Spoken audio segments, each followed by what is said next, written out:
50대 남성이 무고한 사람을 마약 사범이라며 거짓 신고해 피해자가 구속까지 당한 일이 있었습니다. 신고한 남성은 알고 보니 국가정보원의 민간인 정보원이었는데요. 인천지검은 석 달간 억울한 옥살이를 한 피해자를 뒤늦게 공소 취소 결정하고 사과했습니다. 우철희 기자입니다. 서울 서부지검은 지난 8월 국가정보원 민간인 정보원 신분인 50대 남성 손모 씨를 구속 상태로 재판에 넘겼습니다. 무고한 사람 2명을 마약 사범으로 거짓 신고한 혐의 등인데 피해자들은 모두 구속됐고 이 가운데 1명은 기소로 이어졌습니다. 앞서 지난 4월에서 6월쯤 손 씨는 마약 밀수 첩보가 있다면서 인천 세관과 서울 용산경찰서에 관련 내용을 제보했습니다. 이후 용산경찰서는 7월 대전의 중고차 단지 인근에서 마약 밀수 혐의로 40대 남성 A씨를 체포했습니다. 손 씨가 누군가와 짜고 필리핀에서 국제우편으로 발송된 필로폰이 배달되자마자 영문도 모르고 수령한 A씨를 급습한 겁니다.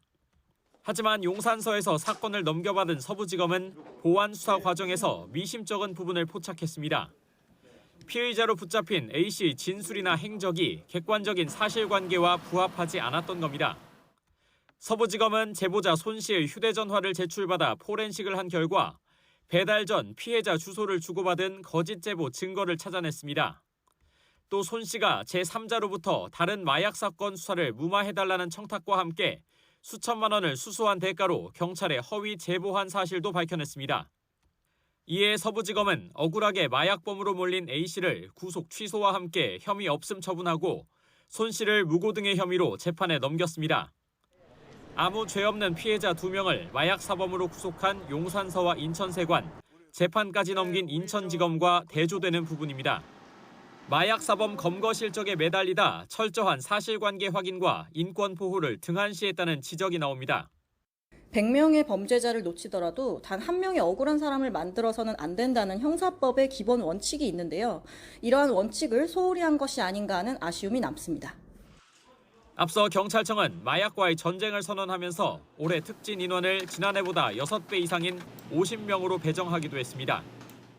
이에 대해 용산서는 구속영장은 검찰이 청구, 법원이 발부한 사안으로 제보의 신빙성이 높아 수사한 사건이라면서 실적과는 무관하다고 해명했습니다.